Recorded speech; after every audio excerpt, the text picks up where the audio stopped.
Natao tokomi. Il faut y aller. Osakaya Yesu. Tous un mokiri. Il y a mokiri, ça veut dire un Satan. Alléluia. Quand Dieu dit, celui qui n'est pas avec nous est contre nous. Il n'a pas les autres pas des points divins dans mon frère Songolo. Les autres pas des points divins dans mon pasteur. Il n'a pas des impacts dans moi. Pourquoi on a un mot? Et ça y est sous ma scie. Quand tu ne pries pas, tu es un rebelle. Et tu aimes 23 pour 2 enfants blessés. Dans la M23, tu n'es pas au coup. Et ça prophétie dans la je vous ai fait essayer de garder tout le ma casse. Ma belle à Congo et à ma belle à Yobo, la caca. Ma soeur, vous avez fait essayer de 23 spirituels. Dans le combat entre la lumière et les ténèbres, c'est Jésus-Christ qui gagne. Je n'ai pas entendu ton amen.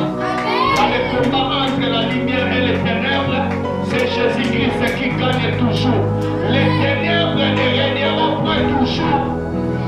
Il y a un temps que l'Éternel a permis que les ténèbres règnent, mais il y a un temps aussi où le soleil levant, le soleil de la justice doit s'élever. Il y a pas de son monde là. Oh, moi, il était la canatombe, et tel est la vie à maman Moko, et tel est la santé à papa Moko, et tel est le bon péché, et tel est la liboko Moko. Non, non! Je garde ça, nous amène à tel est la vie dans le nom de Jésus.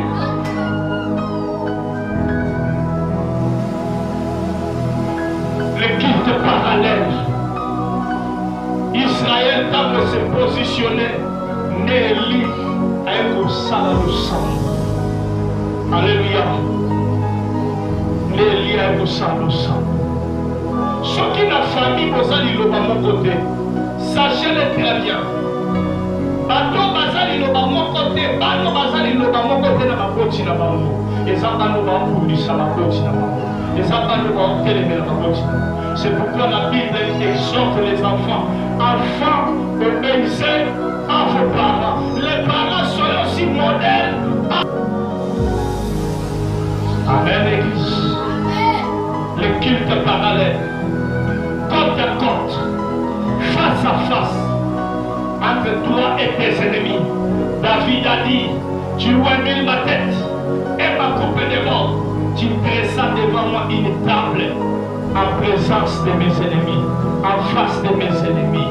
Oui, Nzamba kopali sayo liboso bato baloba biloba loba pona yo. Papa sa Nzamba opali sayo kaka na quartier wana. Esiko bachola yo, esiko bakunda yo. Nzamba oseku sayo wana. Nazala kufa seka kufa pana bango, bakunda pana bango. Akenda kosepa na pale ni pepete, akenda kosepa na lola te, asepa kaka esiko bakunda ye. Yoke esiko bakunda yo wana. Esiko banyata nyata yo lokola kayasa. Yaka esika oro wana. Nzamba oseku sayo. Na belezo kamutomo na kwai. Ezozo plantema. Epanza na kola zo ya balisekwa. Kagero kola na balisekwa.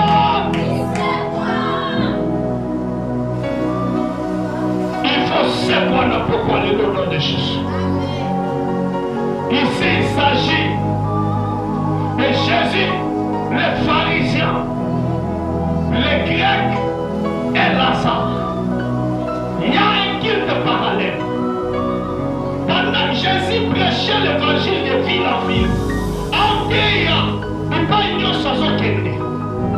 Mais à manière que kende est mon côté, à manière que kende ma disciple, avant ma disciple, il y avait aussi la foule qui l'accompagnait. Alléluia. La foule accompagnait aussi Jésus. Quand je parle des Grecs et des pharisiens, je vois une foule qui était pour Jésus. Alléluia. Bateau Bazaki n'a pas pour Jésus. Mais quand je vois les pharisiens, c'est la foule qui était contraire à ce que Jésus faisait. Et à la Batumsus, si il est sur Zongaka, il a mais quand Jésus est allé faire le miracle chez Lazare, il était déterminé, c'est Dieu moko. Kobanga na yo ezodépendre na famille. Edépendre na ominganga balobi te. Edépendre na Nzambe. Il n'a pas de conseiller. Quand il dit la chose doit s'accomplir. Je ne veux pas mourir, je ne veux pas l'Isaïe. Nous devons téléméler à sa tête. Nous devons téléméler à sa tête. Quand on va téléméler à sa tête, souffle à beaucoup de motos. Bangula va ensemble à beaucoup de nom de Jésus. Quand il s'engage à faire quelque chose, nous devons téléméler à sa tête. Je lève ma main, j'intercède pour toi. Nous envoyons la vie au nom de Jésus. Quand nous allons intervenir au nom de Jésus. Et quand il marchait, il pas ça un miracle. Les disciples qui intercesseur à Jésus. Les Grecs, les Zoya, les Bazapouye, les Zoyemba, les Zana, les Osepila, les Oyo, les Moniko Salema, les Elinge Salema. Il faut s'en abattre. Nous avons disposé ma pamboli à provision, sécurité à provision, pambambi à provision, onction à provision, dans vie au nom de Jésus. Jésus a tombé ma boque. Il me sort de moi Lazare.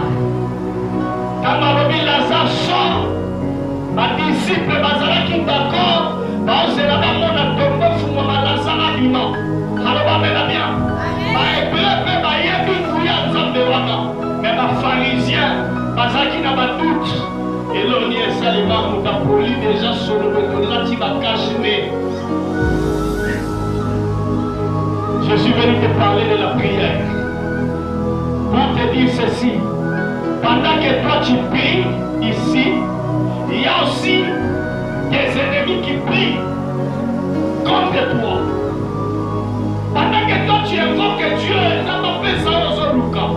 Ennemi dans lui à son compte de la porte, ça m'a fait ça pour que nous vivions selon Bango. La prière, c'est la rencontre de la créature à son créateur. Et ça, dans moi, à mon île, à ma yelle, à ma quitter à Luka papa. Dans la zone sous-sévère, l'année passée, au 8 septembre, comme décembre, et comme un scandale, je vais dire que je vais voir Moussala, je vais voir comme berger la Moussala, je vais voir le café sur la papa. Je vais dire qu'il faut sur la papa.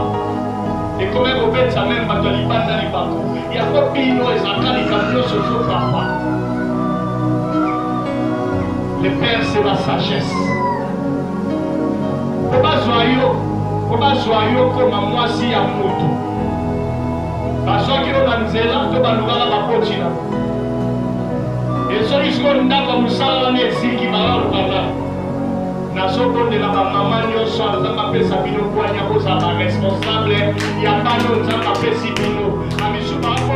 Nous avons permettre de voir la parents et ça nous est-ce que n'a pas de tout le monde?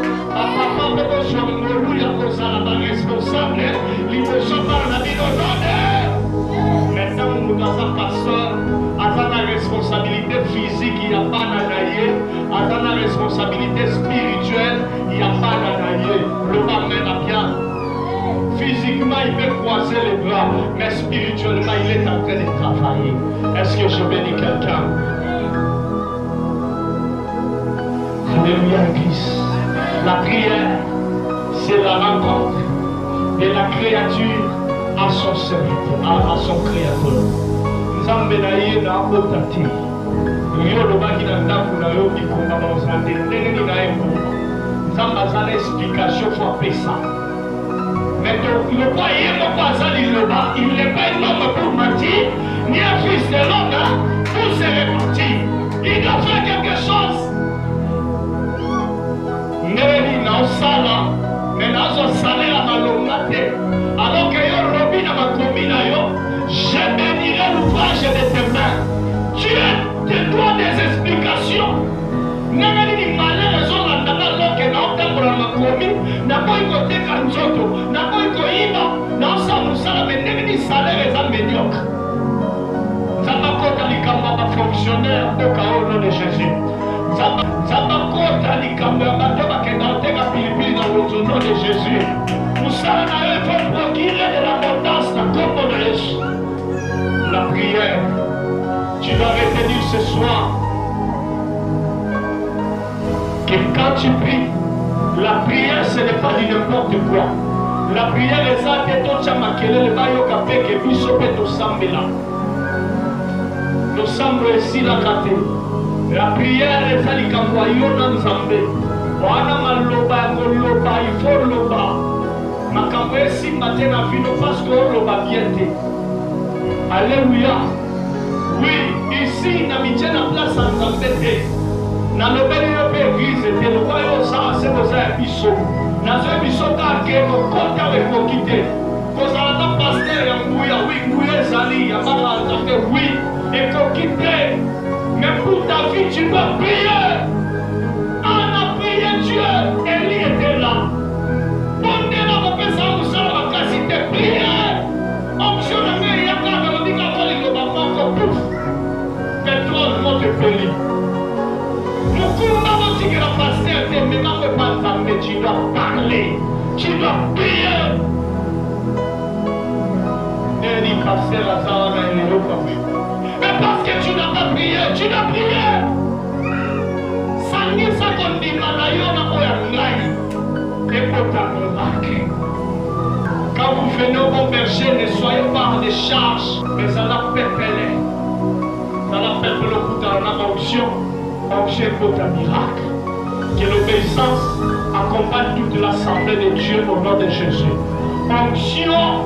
Il y a obéissance, c'est à la partage, il y a un combo dans Jésus. Ce qui obéissance, c'est à la libanga, aux à la moellon, aux à la montagne, moyen se déplacer, ça aux à Kawana. Alors que dans Jésus, nous avons pépélé. Alléluia. Les cultes parallèles. N'ayez pas peur quand vous entendez ces choses. David, Azaki Libosa, Goliath, il y a mon culte parallèle. Tu dois attaquer ton ennemi à distance. Avant même ton zaliban, il y a peut-être un bouge à Goliath, il peut me pousser. Il fallait sauter. Mais il fallait bêta. Ta foi est une arme. Il y a des choses que tu dois déclarer. Et que négocier la double couleur. Il y a des choses que tu dois dire. Comme par moment, qu'est-ce qui se passe ici? Yozobela tata pesa yo lipa. Misu na bango liembele la tele meta la nzambe. Nzamba pesa bango baoluka. Bango baosenga na nzambe. Pona biloko pona kimia na bango te. Mais bango au contraire. Baombele na banzambe na bango. Baosala ba prière. Bazo sacrifier bana na bango. Kaka poyo bana te. Na kutwango. Baso mi boma. Baoteka milimo ka poyo salate. Baolekisa batala bango ebele. Ya olobaka mabe kaka poyo kende liboso te. Batiaka misapi. Na mutu azobeta ntango na point. Mutu azoteka Thomson na wenze peut-être. Mutu azoteka carburant na station. Mécanicien azokota na mutuka. Ke yo olonga te Yesu kindenge wana. Mais batiaka mosapi te na moto azwaka bible atie na se ya lipeka azwi makondo atie mopanzi azwi masumu atie mopanzi azwi kolenge na ye alobi nzambe napesi yo kolenge na nga ofrande beneme lelo ezali lobi mpe ezali bible elobi il y un soir et il y un matin il y avait le temps que les ténèbres dominaient sur ta vie l'heure est venue où le soleil de la justice ezotele makwekata likambo mutu moko kaka mpo ozala makambo moko oyo banapokwa lelo nde ezotelebisa moi soki partime akangaki te yesu alinga atelema te il y a des choses que tu dois dire il y a un cri que tu dois pousser